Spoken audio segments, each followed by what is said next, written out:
Ce matin-là, au célèbre parc Astérix, c'est le calme avant la tempête. La foule est venue en nombre. J'ai envie de faire toutes les attractions. Le festin de dauphin. Et des cadeaux. Après 5 mois de fermeture pour l'hiver, le plus gaulois des parcs d'attractions est sur le point de rouvrir ses portes. Merci, c'est gentil. Bonjour, jeune homme, ça va? Bonjour, ça va et vous? Merci, très bien.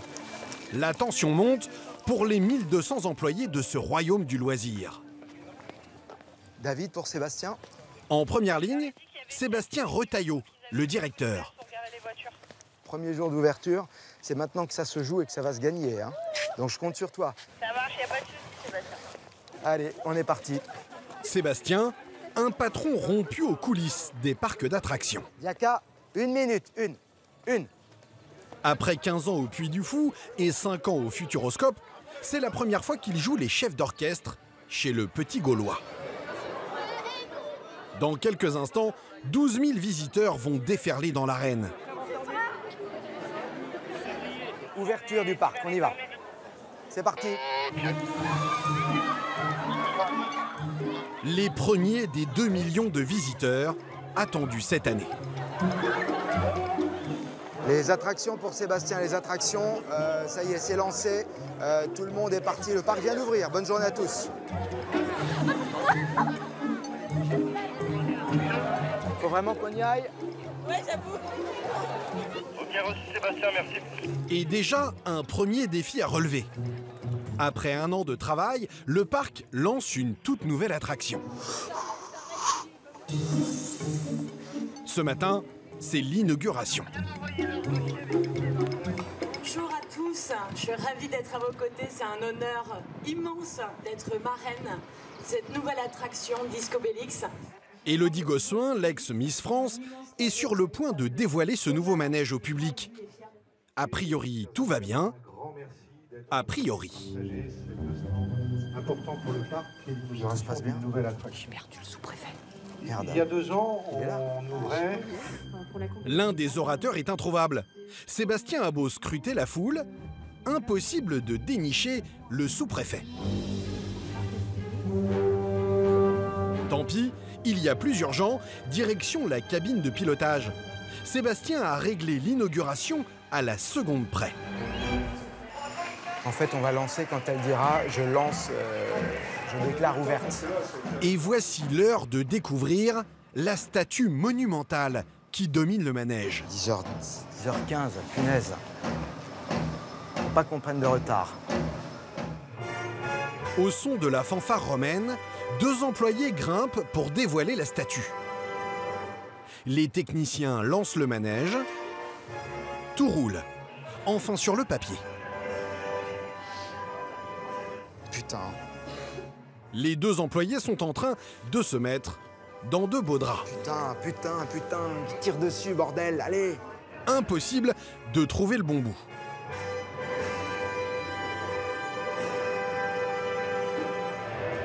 Heureusement, la statue d'Obélix finit par apparaître.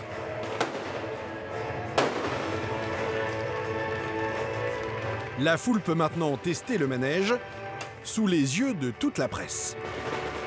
Je déclarais officiellement ouverte votre toute nouvelle attraction Discobélix. C'est bon, messieurs, dames. Soyez les premiers. Bienvenue, allez-y. Faut que ça marche maintenant, hein. Ça, c'est bon signe, déjà. Ce disque est inspiré de l'album Astérix aux Jeux Olympiques.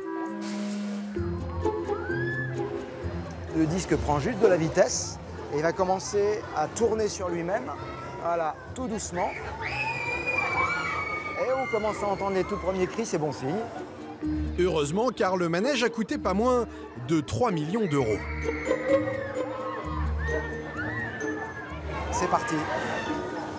Mais pour que l'attraction fasse le buzz, Sébastien veut absolument une image avec l'autre star du jour. On attend juste la marraine. Dans la guerre qu'ils se livrent, les parcs s'arrachent, les célébrités. Cette année, Élodie Gossuin est venue avec son mari et 2 de ses 4 enfants. Ça va Elodie? Comment ça se passe? Mais super. Ça roule comme tu veux? Mais génial, j'ai juste envie de découvrir. En famille, l'ex-Miss France découvre la nouvelle sensation du parc. Moi j'ai une seule peur, c'est que le disque un jour s'arrête pas et...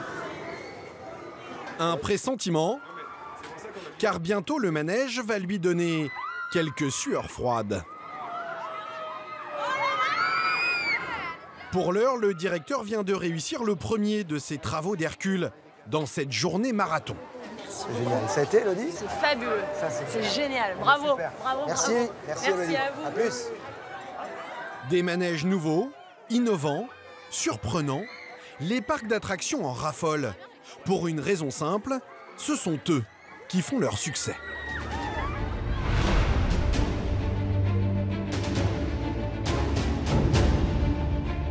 Pour des millions d'entre nous, c'est la sortie incontournable, le temps d'un week-end. Les Français sont les champions du monde des parcs d'attractions. On en trouve pas moins de 300 aux 4 coins du pays. Alors pour tirer leur épingle du jeu, la plupart d'entre eux se lancent dans une course au spectaculaire. Pour mieux comprendre, nous avons pénétré dans les coulisses de 3 d'entre eux, parmi les plus populaires. Le parc Astérix et son organisation redoutablement huilée. Et complet, parfait, nickel. Vous allez découvrir aussi Nigloland, un petit parc familial, parti de rien et devenu en quelques décennies l'égal des plus grands. Avec de bonnes idées et parfois quelques frayeurs. Regarde un peu, regarde un peu. Oh là là. On est mal. Vous m'oubliez que je dépanne ça au plus vite, point la ligne. Je m'en tape les... Je m'en... Enfin, nous avons poussé les portes du géant Europa Park. On y trouve des manèges parmi les plus décoiffants du monde. Mais aussi à la pointe de la high-tech. Ça bouge? Oui, oui. Ok, super. Ces temples du divertissement se livrent une guerre sans merci pour nous faire venir et revenir. Mais quelles sont leurs astuces pour nous séduire? Ça décoiffe, hein? Surtout moi qui ai peu beaucoup de cheveux. Comment les plus petits réussissent-ils à rivaliser? 2 personnes, s'il te plaît. 3 personnes, allez. Et surtout, la sécurité de ces attractions, toujours plus démesurée, est-elle vraiment garantie? T'as validé? Plongez dans les coulisses renversantes des parcs d'attractions.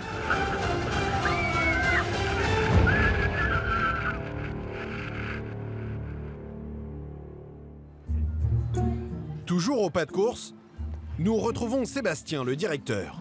Bonjour, ça va bien?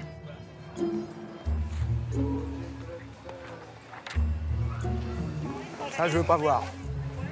C'est pas du tout dans le décor et que je supporte pas ça. C'est un petit panonceau qui a été rajouté certainement ce matin.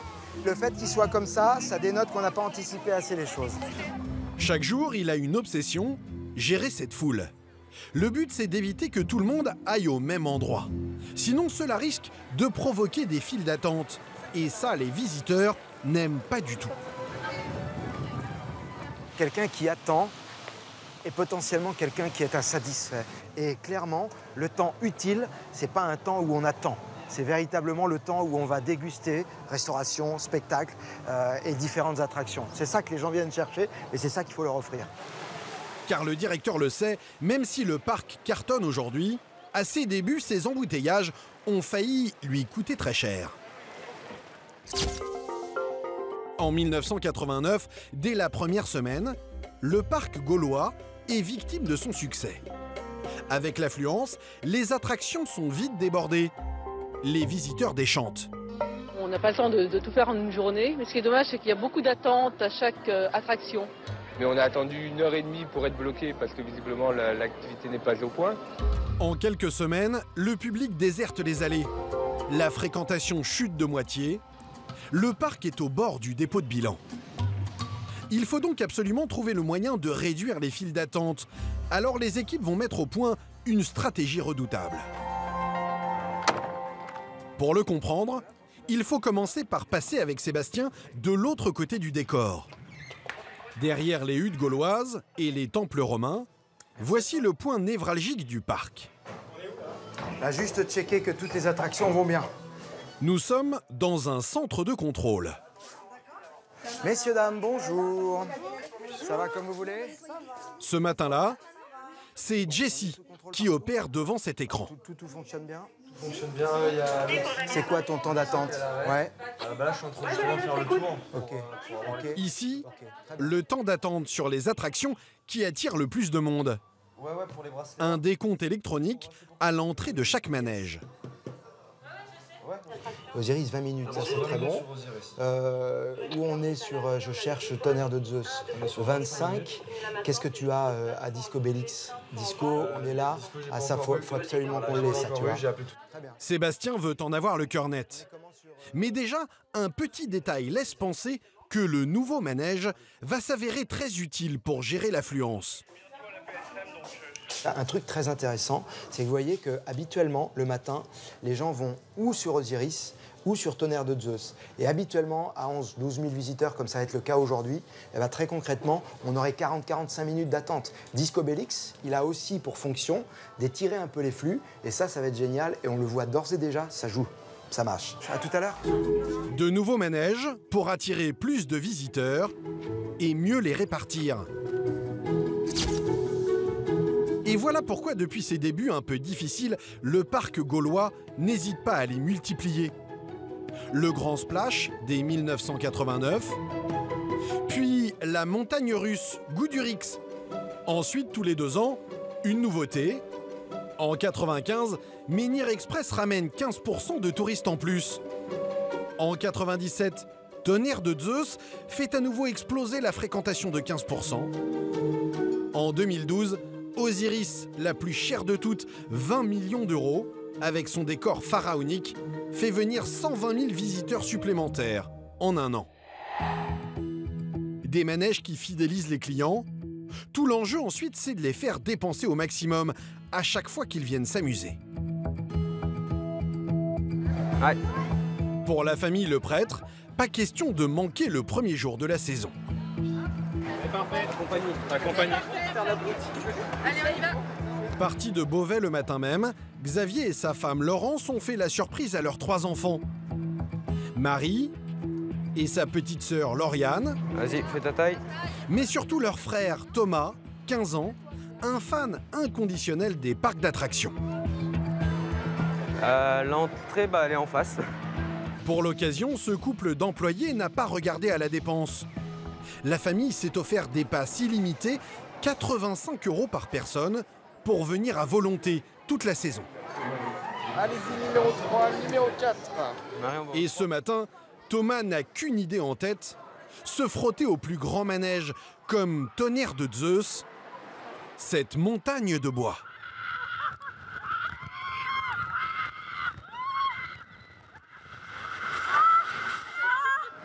La vitesse, elle est pas mal. Franchement, c'est bien. Ça fait un peu peur quand même. Non, fais pas peur. La petite famille va quand même devoir s'accrocher, car pendant 2 minutes, elle va en avoir pour son argent, à plus de 30 mètres de haut.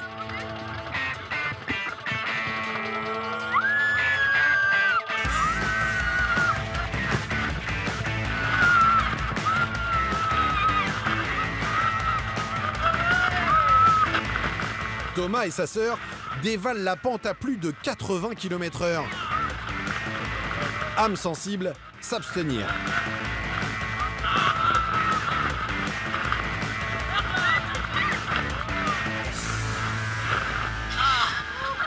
Ah, c'est excellent. Thomas est ravi. Mon Dieu, j'ai la tête sonnée. Sa sœur un peu groggy. La matinée commence fort. C'est excellent, hein? Alors Thomas veut ramener un petit souvenir. Une photo par exemple. Voilà. Ah, la tête que c'est. Garde les lignes des cheveux. Ouais. Oui. Ouais, à 11 €. Elle est à 11 €, voilà, c'est ça. Une photo à 11 €, l'une des dépenses incontournables pour la plupart des familles en balade ici. La photo, elle sera dans le salon.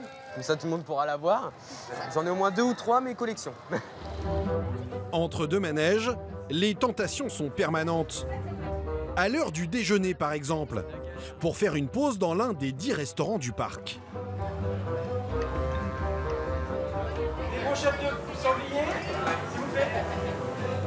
Pour faire aussi un peu de shopping dans l'une des 20 boutiques chargées de cadeaux. T'as déjà pris la lampe, on peut pas en prendre deux, tu choisis ou celle-ci ou celle-ci.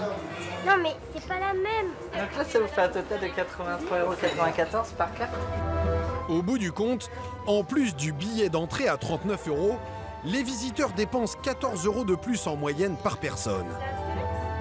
Et le parc investit déjà dans un nouveau Grand 8 pour faire revenir Thomas, le fan des manèges. Pour information, ça c'est la nouveauté 2017 qui commence à être construite. Ouais, ici, ouais. C'est Pégase, c'est un roller coaster pour famille. Ah oui, le petit truc que tu voulais pas, tu voulais un BM toi. Ouais, moi je voulais un truc bien sensationnel, puis bah ça sera construit dans la forêt juste ici. D'accord. Bon bah ta soeur elle a envie de faire pipi. Des visiteurs qui rapportent 80 millions d'euros chaque année aux petits Gaulois. Et la nouvelle saison commence fort, un peu trop même. Ah ouais, c'est incroyable. Je sais pas combien, mais... Toujours comme ça, moins 1 heure. Moins 1 heure. Ouais, ouais. Le problème se situe en fait à l'autre bout du parc. Fox pour Sébastien. Sébastien, le patron, vient d'être appelé sur le Disco Bellix. Un gros pépin vient de survenir sur le manège. Ouais, ça repart pas. Les passagers sont à l'arrêt. Et impossible de trouver la panne. Ça fait combien de temps qu'on a arrêté là 15 minutes, apparemment. Aux commandes, le concepteur du manège, un Italien, demande à Sébastien de prendre une décision. Ça fait 10 minutes que les gens sont là-bas. Vous voulez quoi, rester ouvert? C'est possible de redémarrer? J'ai déjà essayé. J'ai voulu déverrouiller, mais ça ne fonctionne pas. Les visiteurs harnachés au disque volant commencent à s'impatienter. Bon, on essaye une dernière fois. On va voir si ça redémarre. Si ça se décide à bouger, tant mieux. Sinon, il faudra faire évacuer les gens. J'ai encore juste besoin d'1 minute. 1 minute, 2 minutes? 2 minutes, ouais. Ok.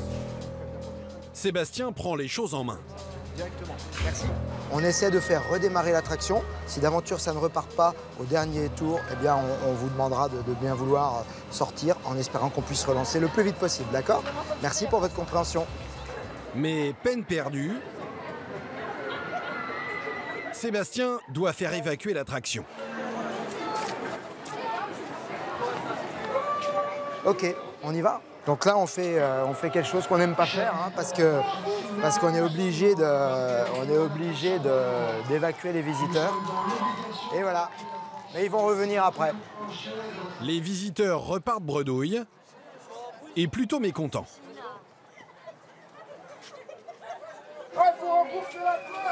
C'est nul. On a attendu 1h30 et puis là on nous annonce que c'est fermé, donc c'est pas très génial. Mais du coup on a été demandé, on n'a rien parce qu'il faut qu'on aille à l'accueil à l'autre bout du parc et attendre. Mais c'est pas grave, il y a 2 choses plus graves. L'attraction sera finalement rouverte 1 heure plus tard. Heureusement, Sébastien a une autre carte en main pour occuper les visiteurs. Un atout essentiel dans sa stratégie anti-file d'attente, les spectacles.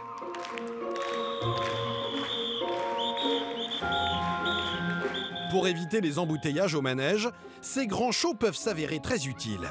On peut monter jusqu'à 7000 visiteurs en même temps sur les spectacles. Et ces 7000 visiteurs, pendant qu'ils sont en train de prendre du plaisir et d'avoir de l'émotion humaine, eh bien, concrètement, ils ne sont pas dans les files d'attente. Et donc ça, c'est vraiment stratégique. Tout le problème, c'est d'attirer les visiteurs vers ces animations. La mission de ces employés en gilet rouge. Sébastien ne les quitte pas des yeux. Ça va, Valentin? Super. Et complet. Parfait. Nickel. Alors c'est là maintenant qu'il faut qu'il ait le bon discours. Je suis pas inquiet avec Valentin. Car voilà, quand de nouveaux visiteurs se présentent, il ne faut surtout pas les refouler n'importe comment. Tout l'art, c'est de les renvoyer vers d'autres spectacles. Bonne journée, messieurs, dames. Pour ça, Sébastien est imbattable. Bonjour, messieurs, dames. Pardon, on est complet pour le spectacle de 11h30. Le prochain a lieu à 14h. Vous venez avec un quart d'heure d'avance. Tout ira bien. Parce que ce spectacle vient juste de finir. Oui, justement, mais je sais, c'est très bien. Voilà. Mais alors, si vous voulez un autre spectacle, vous avez Gaulois-Romain le match. Qui va démarrer, lui, dans 30 minutes. Hein, un petit 30 minutes, juste aux arènes dans cette direction-là. Astérix organise plusieurs shows par jour. Le plus populaire est sans doute le grand spectacle du Delphinarium.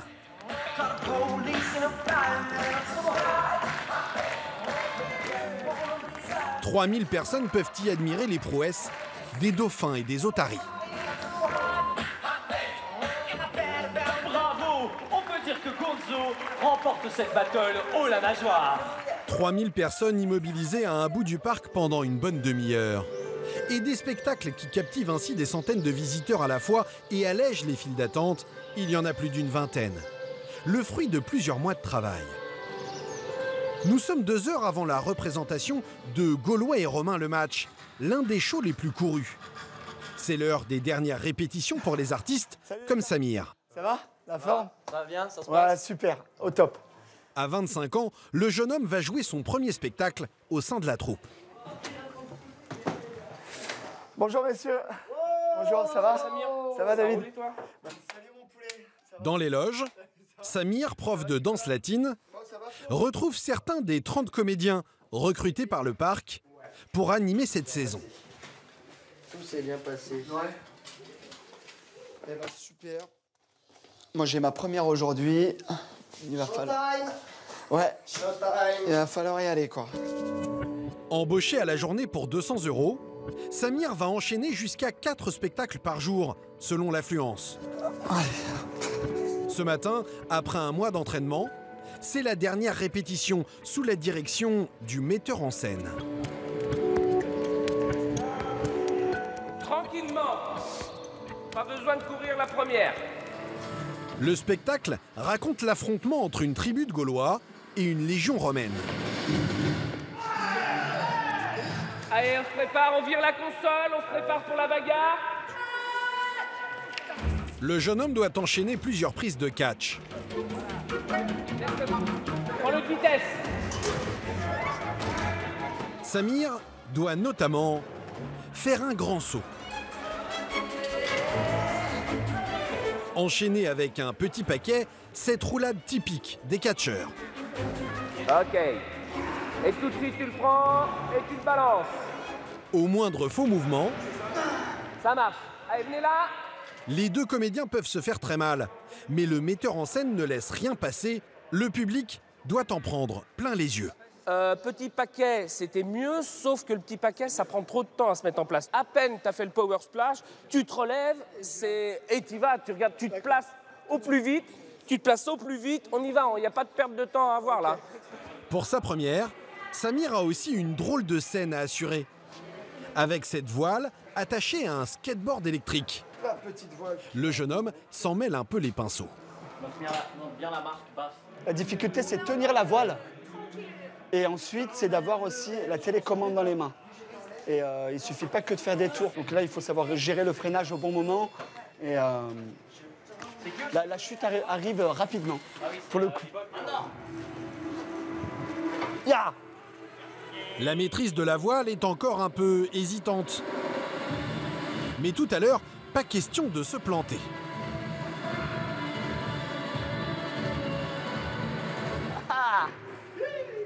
Fin de la répétition. Pour Samir, il est temps d'endosser pleinement son rôle, celui d'un irréductible Gaulois. Allez, c'est parti.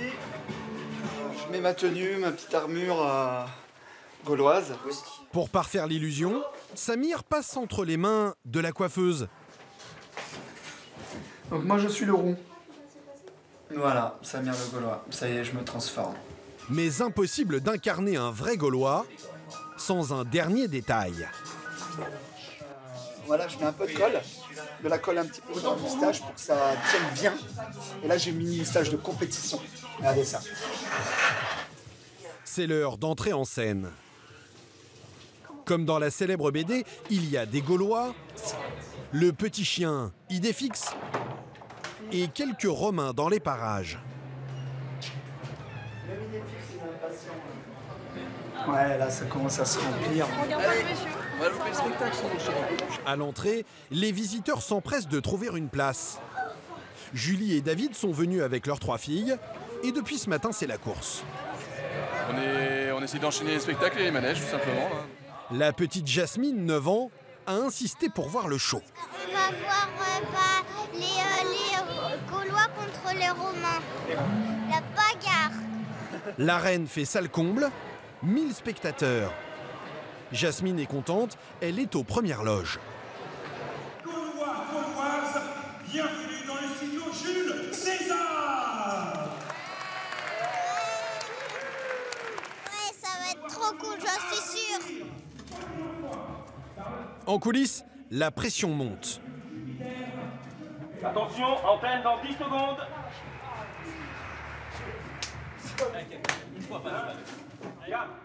3, 2, 1, stop. C'est parti pour 30 minutes de show. Version Gaulois contre Romains. Samir enchaîne les battles de danse. Joue la comédie.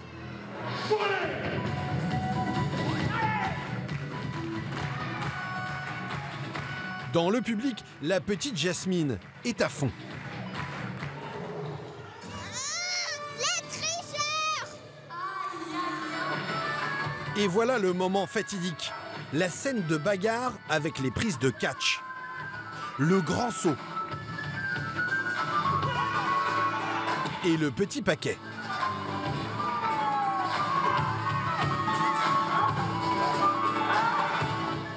Ça passe sans problème. Mais pas le temps de souffler, la troupe prépare le prochain numéro en coulisses.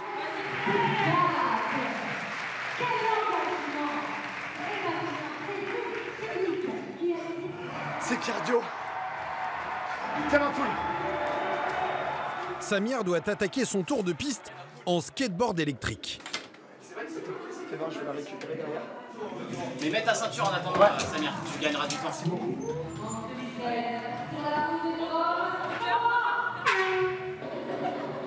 La voile dans une main et la télécommande du skateboard dans l'autre, le comédien galère un peu. Heureusement, pour le dernier tour, le jeune Gaulois s'en sort haut la main. Dans le public, la petite famille n'a pas vu passer la demi-heure de spectacle.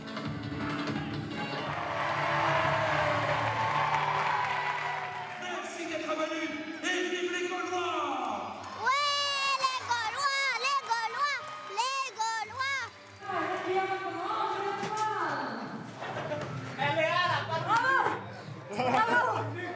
C'est fait, ouais. Là, j'ai les encouragements des collègues. Ça pousse toujours à faire mieux. Mais c'est vrai que j'ai été pas trop mal, je pense, sur l'ensemble du spectacle. Un show que Samir va enchaîner 3 fois ce jour-là. Et l'arène affiche complet à chaque fois. C'était trop bien. Et alors à la fin, normalement, c'était les Romains qui ont gagné, mais en fait, c'était les Gaulois à la fin. Des spectacles qui permettent au parc gaulois de rester dans le peloton de tête des grands parcs français. Et pourtant, la concurrence fait rage. Surtout depuis l'arrivée des petits nouveaux dans le secteur. Eux aussi font un carton, mais avec beaucoup moins de moyens. Nous partons à quelques kilomètres de Troyes, en plein cœur de la Champagne. Au milieu des vignes, de drôles de manèges surplombent le paysage. Bienvenue à Nigloland. Ici, pas de décor géant de bande dessinée, pas de foules impatientes, pas non plus de spectacles par dizaines. Et pourtant, ce petit parc commence à faire parler de lui avec ses 500 000 visiteurs par an. Vu le temps qu'il faisait hier, là, on était mal. Hein. À l'origine de cette aventure, Philippe et Patrice Gélis, 2 frères. Monsieur, dame, bonjour. Bonjour jeunes gens, bonjour messieurs, dames. Et toi, tu vas faire la grande tour? Avec 45. Eh ben c'est bon, allez, t'es obligé d'y aller. Ce matin, il joue gros. Le parc tente un énorme pari.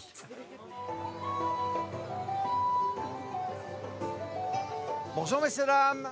Bon alors, vous êtes prêts pour affronter la tour? Du tout? Bonjour tout le monde. Philippe et Patrice vont dévoiler leur 40e attraction. Une tour vertigineuse qui dépasse de ce décor de château médiéval.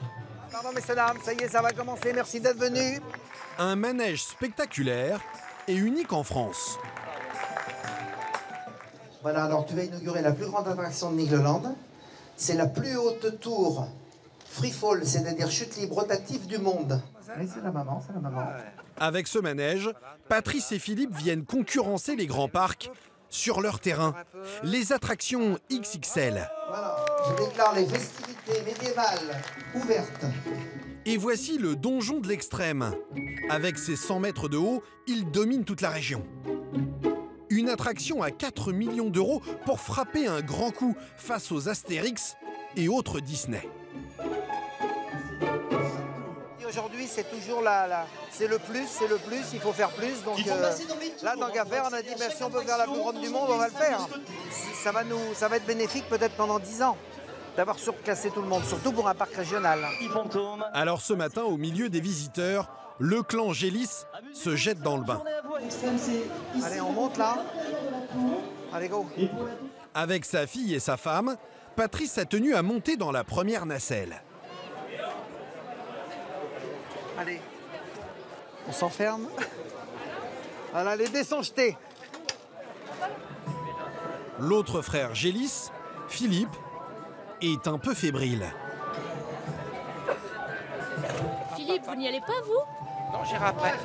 C'est comme l'avion, ça, on voyage jamais ensemble. Les 25 premiers passagers vont découvrir la particularité du donjon. À bientôt. Doucement, la nacelle est tractée jusqu'à 100 mètres de haut. Le temps d'apprécier cette vue panoramique sur la campagne alentour. On voit Bar-sur-Aube, là. On voit Brienne-le-Château. Mais fini le tourisme. Dans quelques instants, les pieds dans le vide, c'est la chute libre. De 0 à 100 km/h en 3 secondes. Attention les oreilles.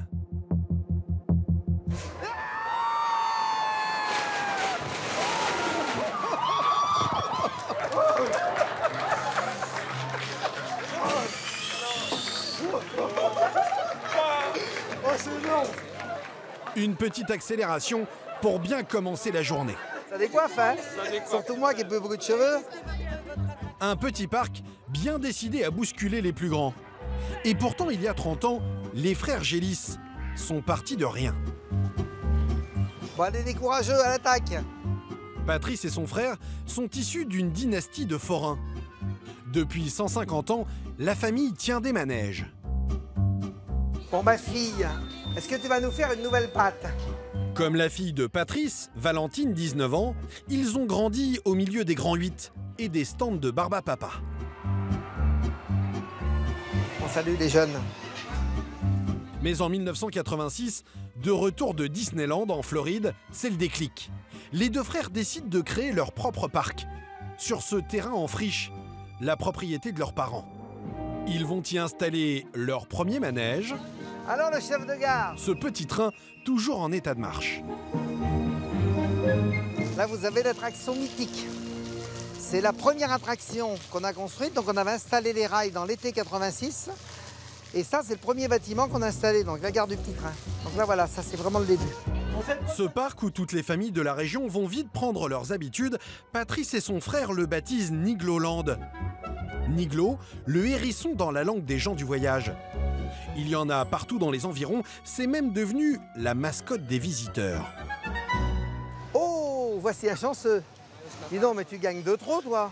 Tu vas nous ruiner. En début d'après-midi, j'en ai gagné une et là deux. Bien, félicitations alors. Ah, ça, on mange les bénéfices là. Mais ils sont pas tous comme lui, ça fait de la publicité, il faut le voir comme ça. Année après année, les Gélis acquièrent de nouveaux manèges. De la traditionnelle grande roue aux montagnes russes, il y en a pour tous les âges. Les visiteurs affluent. L'an dernier, le parc a encaissé près de 20 millions d'euros de chiffre d'affaires. Seulement pour attirer toujours plus de monde, le parc a une particularité. Il affiche un billet d'entrée imbattable, 30 €, 30% moins cher que ses concurrents. Alors comment, avec un budget 20 fois plus petit que Disneyland, les frères Gélis font-ils pour faire tourner leur parc et s'offrir des attractions dignes des plus grands? Passez-y, passez ici. Passez ici, faites le tour, passez de côté. D'abord, le parc emploie beaucoup moins de monde que les autres. Chez les Gélis, il faut savoir tout faire. 2 personnes, s'il te plaît. 3 personnes, allez. En coulisses, alors que la foule découvre le donjon de l'extrême, Philippe Dinant est à la manœuvre. Il a beau être le directeur technique du parc, il met toujours la main à la pâte, comme un simple employé de manège. Ici, il y a 4 fois moins de saisonniers que chez les concurrents. Alors il faut avoir l'œil à tout, notamment à la sécurité. Refermez bien votre... voilà. Ça, vous faites un nœud, s'il vous plaît, avec. Pas d'écharpe qui pourrait se prendre dans la machinerie, gare aussi à d'autres accessoires a priori anodins. Vos lunettes de soleil, madame. Oui. Vous voulez que je les pose dans le casier ou vous les tenez sur vous? Vous les mettez bien en sécurité. Hein. Et votre téléphone, il faut le ranger aussi. Merci beaucoup. Pas d'objet qui puisse tomber, parce que un téléphone qui tomberait de cette hauteur-là, c'est pas exceptionnel. Hein. Mais aussitôt, Philippe doit reprendre sa casquette de mécanicien en chef. Le manège a beau être tout neuf, pas question de le gripper. Philippe, pour les mécas, j'aurais besoin d'un méca sur place pour venir graisser la couronne du treuil. La graisse est sur place. Philippe intervient dans les coulisses du donjon, sur cette grande roue qui tracte la nacelle à l'abri des regards. Et là encore, monsieur le directeur montre l'exemple. Tantôt vers le dessus, comme ça. Partie gauche de la dent, comme ça. Ok ? Pas de souci. Et tu as ce qu'il faut ici en cas de problème. Merci beaucoup. Tu fermes ton blouson, tout ce qui dépasse. Merci. Un peu de graisse par ici, un coup de tournevis par là. Ici, on apprend très tôt à savoir tout faire. La direction serre le budget sur le personnel, mais pas seulement. Des économies, les frères Gélis s'en font sur un autre poste, et pas des moindres. Juste derrière les manèges, voici la propriété familiale. C'est là que Patrice a grandi, au milieu des maisons et des caravanes. Les Gélis y ont installé les bureaux de leur PME. Voilà. Un parc où tous les ans, Patrice rêve de lancer une nouvelle attraction. Là, vous avez, depuis le début de la création du parc, là, vous avez 30 ans de dossier. Ça concerne tous les manèges. Alors, les manèges, les tout premiers manèges, dans l'ordre, vous voyez, 88, 89, 90, 91, puisque nous avons à peu près une nouveauté tous les ans, ou tous les 2 ans quand on fait des grosses nouveautés qui nous occupent beaucoup. Je vais vous montrer, par exemple, comment ça se passe. Le principe est toujours le même. Avant de confier la construction du manège à une entreprise spécialisée, Patrice prend en charge toute la conception. Le plus gros chantier qu'on a mené, c'est l'Alpina Blitz, vous voyez. Tout est là. Là, ça a été dessiné à main levée. Hein, et toutes les hauteurs, vous voyez, vous avez la hauteur du point culminant, la hauteur 20 mètres. On a bien sûr les sens dans lesquels le wagonnet circule. Ça, c'est vous qui l'avez fait? Oui, c'est moi qui l'ai fait. Le résultat, le voici. L'Alpina Blitz, cette montagne russe de 30 mètres de haut, l'un des manèges stars du parc. Pour bien expliquer ce qu'il voulait aux constructeurs, Patrice a même fourni sa version du manège en 3D. Et d'ailleurs, quand j'étais enfant, je faisais beaucoup d'aéromodélisme. Donc ça ne sort pas de mon spécialité. Qu'on soit bien clair, c'est pas un cabinet d'architecte qui a fait ça? Absolument pas. Non, c'est moi qui ai dessiné. Certaines hauteurs, elles environ... À l'inverse des grands parcs qui passent par des bureaux d'études et des cabinets d'architectes, ici tout est fait maison. À 6 mètres ou 5 mètres. Si par exemple ils font un contrat pour un manège de cette envergure-là à Disneyland, ils vont avoir 3 dossiers épais comme des bibles, avec tous les détails, Non, nous, on passe pas de temps à faire ça. On travaille en confiance avec la plupart des constructeurs avec qui on a l'habitude de travailler depuis des décennies. Et vous voyez, un contrat, voilà l'avant-projet alors dessiné. Voilà comment on se met. Alors ça c'est... Oui, on est parti là-dessus, on fait un contrat d'X millions d'euros en partant d'un dessin comme ça. Et après, on affine. Résultat des courses, même si l'Alpina Blitz a coûté 8 millions d'euros, En faisant tout ce travail lui-même, Patrice a fait une énorme économie. Sur un manège, sans problème, 30 ou 40%. On optimise tout. Parce que sinon, on ne pourrait pas se payer des projets comme ça. Des économies à tous les étages, qui n'empêchent pas les gélistes de connaître les mêmes frayeurs que leurs grands concurrents. Ces attractions géantes ont beau être réglées dans le moindre détail, elles peuvent toujours réserver de mauvaises surprises. Le lendemain matin, le parc se réveille doucement. Les premiers visiteurs se dirigent vers leurs attractions préférées. Parmi elles, l'Alpina Blitz, avec son décor de chalet alpin.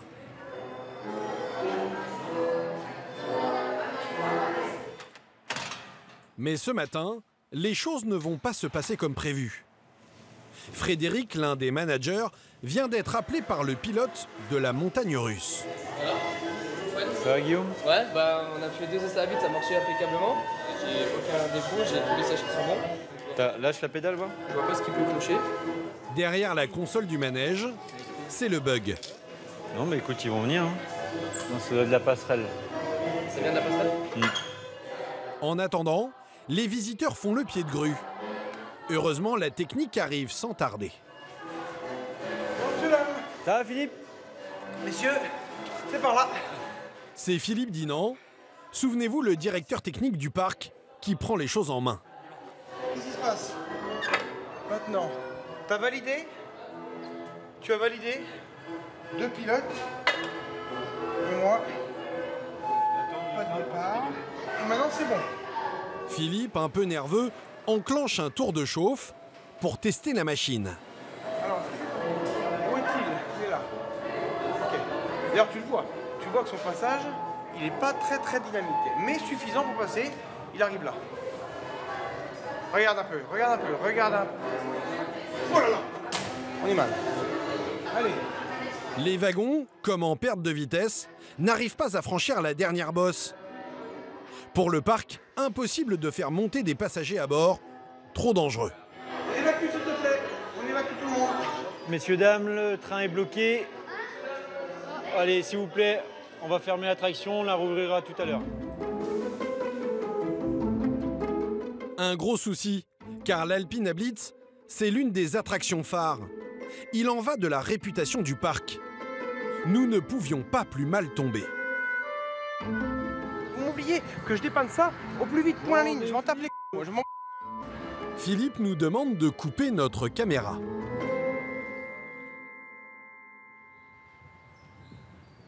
Après 1 heure, les esprits se sont calmés. Alors que ses équipes travaillent sur les wagons, l'un des frères Gélis, Philippe, arrive sur place. Malgré l'évacuation de son manège, Ça va? Après 30 ans d'expérience, pas question de s'affoler. C'est pas grave, c'est le métier qui rentre. Hein? À l'origine de cette panne, probablement la graisse mise dans les rouages pour ne pas gripper la machine. Peut-être qu'il y a une graisse un petit peu plus dure ou un peu trop de graisse dans les roulements. Vous savez, c'est un peu... Quand on graisse de trop, des fois, ça coince un peu.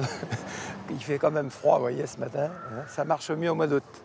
Voilà, donc j'ai pas d'inquiétude. Hein. Une seule angoisse tout de même pour Philippe, la sécurité de ses employés. Bon, soyez prudents. Hein. On va prendre des précautions qui s'imposent. Bien. Ça va la balle, bien. Ces équipes vont devoir tracter tous ces wagons jusqu'au garage pour un petit contrôle. Il y a 10 ans, sur une intervention similaire, le manège était reparti dans la pente sans prévenir, blessant gravement l'un des ouvriers. On va traquer sur 2-3 mètres.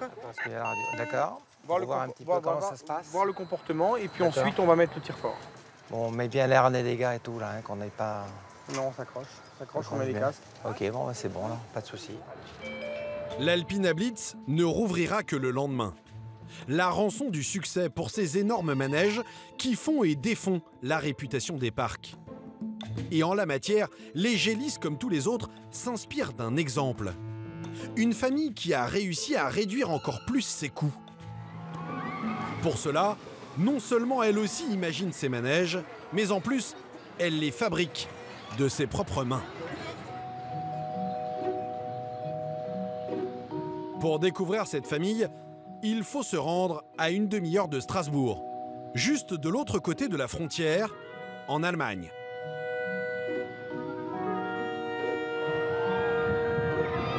Voici son royaume, Europa Park, le nouveau parc d'attractions qui cartonne auprès des Français. C'était super, l'adrénaline, on y retourne.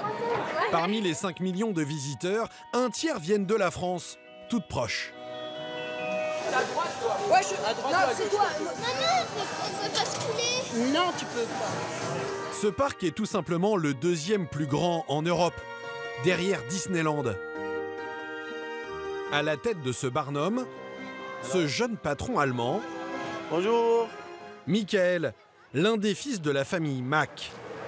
Elle accueille chaque jour plus de 20 000 visiteurs dans ses allées. Monsieur Span, bonjour. Tout est OK? Il y a beaucoup de monde dans les allées, hein, faites attention. Ok, d'accord. Une foule prête à venir de très loin pour tester la spécialité familiale. Les montagnes russes, jusqu'à 70 mètres de haut, plus que toutes celles qu'on trouve en France. La plus décoiffante, le Silver Star. 2 km de long, des accélérations à 130 km/h, une attraction à 12 millions d'euros, et il y en a 9 comme ça à travers tout le parc, un record en Europe. Il faut dire que ces manèges, Michael Mack les paye beaucoup moins cher que tous ses concurrents, et cela pour une raison toute simple.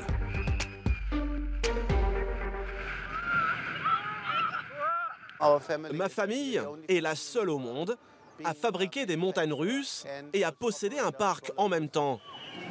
Une réussite inattendue, car à l'origine, tout cela n'était pas destiné à devenir un parc avec des millions de visiteurs. À l'époque, Franz, le grand-père de Michael, est simplement un fabricant de manèges. Mais en 1975, il a une idée.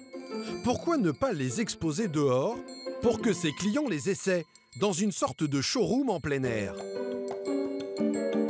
Le showroom cartonne, les visiteurs sont de plus en plus nombreux. Le succès est tel qu'en quelques mois seulement, il dépasse le projet d'origine. 40 ans plus tard, le parc d'attractions de la famille Mack assure leur fortune, grâce à des manèges toujours plus spectaculaires, achetés à prix coûtant à leur propre usine. Tout a commencé à une demi-heure de route, en pleine forêt noire. Depuis 1920, c'est ici que la famille de Michael construit ses attractions. Sur ces chaînes de montage, 150 employés fabriquent des grands 8 et des montagnes russes. Un travail d'expert pour tous ces ouvriers, comme Pascal, l'un des nombreux Français qui travaillent ici. Ok, une fois que c'est collé, ça ne bougera plus là, ça c'est clair. Des rails aux nacelles, tout est fabriqué sur mesure. Comme ce wagon de 8 tonnes, en forme de bateau. Pascal doit y insérer la première rangée de sièges. Au milieu de la carrosserie flambant neuve, pas le droit à l'erreur. Il faut faire attention, c'est du neuf, donc on ne peut pas se le permettre. Parce que les largeurs, il faut que ça rentre dedans, que ça se positionne dedans, il faut éviter de toucher les carrosseries à droite et à gauche. C'est surtout à ces endroits-là qu'il faut faire attention. Sinon, ça fait quoi? Au pied des cas, c'est des rayures. Or justement, Pascal se retrouve avec ce bloc de métal frôlant la peinture. Le sur-mesure ne laisse que quelques centimètres de battement.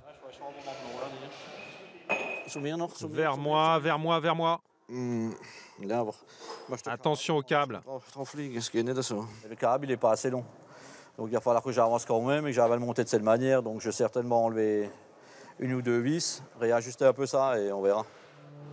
Une attraction bichonnée comme une voiture de sport. Ah bah oui, il n'y a rien qui me résiste. Un savoir-faire qui pousse les plus grands parcs à se fournir ici.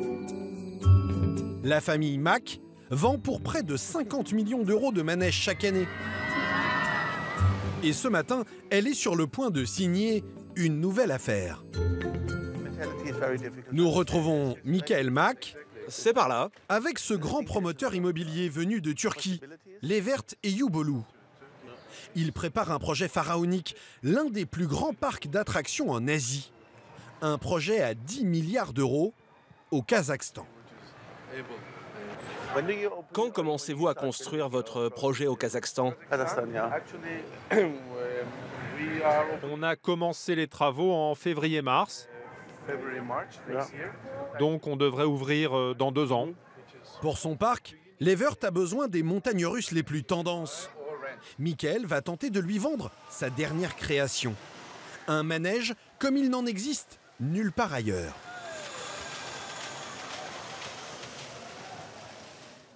On pourrait essayer celui-là? Michael et Levert s'équipent avec un drôle d'accessoire. Alors d'abord, vous vous asseyez, et une fois que c'est fait, vous pouvez allumer. Des lunettes futuristes, une montagne russe. Levert n'a pas l'air très rassuré. Si on a l'air stupide, ne filmez pas.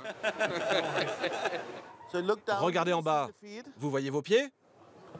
Vous les voyez? Ok, super. C'est parfait. Ça bouge? Oui, oui. Ok, super. Et voici donc la dernière création de la maison Mac. C'est sympa, non? Waouh!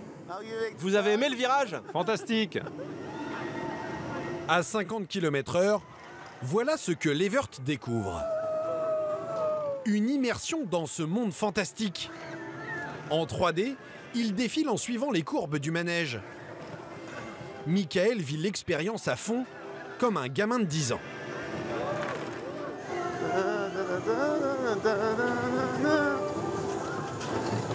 Le promoteur turc n'avait jamais vu ça. Ce n'est pas si effrayant que ça. Non, pas du tout. On est arrivé. C'est magnifique. Pour le roi des montagnes russes, place au business. Michael, qui vend ses créations jusqu'en Amérique et en Chine, glisse une idée au promoteur. Ce manège high-tech peut faire un carton, et pas seulement dans le futur parc de Levert. Vous savez, on a beaucoup de demandes de centres commerciaux en Chine. Parce qu'au final, ça ne coûte pas très cher. Et les gens aiment avoir des sensations fortes dans les centres commerciaux. C'est sûrement le cas en Turquie aussi, non? Des manèges à sensations pour distraire les clients en pleine virée shopping. La nouvelle tendance dans les centres commerciaux. Une capacité de 1000 personnes, forcément, c'est plus compliqué dans un centre commercial. On peut se contenter de 15 sièges.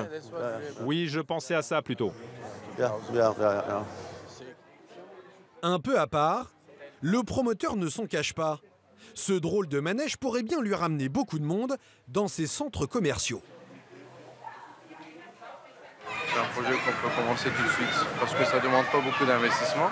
Ça peut se faire dans des espaces réduits. Et vous avez une idée du budget que vous voulez mettre? Non, ça je ne vais pas le dire, on va négocier. Merci beaucoup. La négociation a lieu dans la foulée, dans un hôtel d'Europa Park. Mais plusieurs millions d'euros sont en jeu. Nous devons quitter la pièce.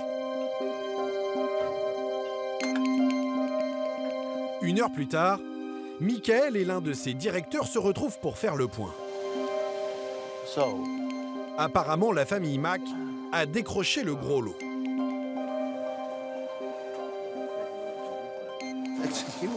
Tu as vu, il est intéressé par celui-là, le Blue Fire. Ce n'est pas trop gros? Non, il dit qu'il n'y a encore rien au Kazakhstan. Le promoteur turc est sur le point de commander cette montagne russe facturée 8 millions d'euros sans les décors. Un nouveau marché mirobolant pour les rois allemands du Grand 8. Le plus important, c'est que le client soit content, plus que de lui vendre une énorme attraction. Mais bien sûr, on est content si on peut vendre les plus grandes. Et les clients ne manquent pas.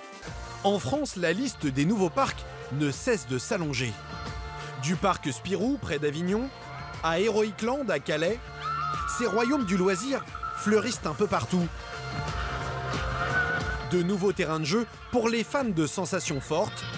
Cette année encore, les parcs d'attractions français vont recevoir plus de 30 millions de visiteurs.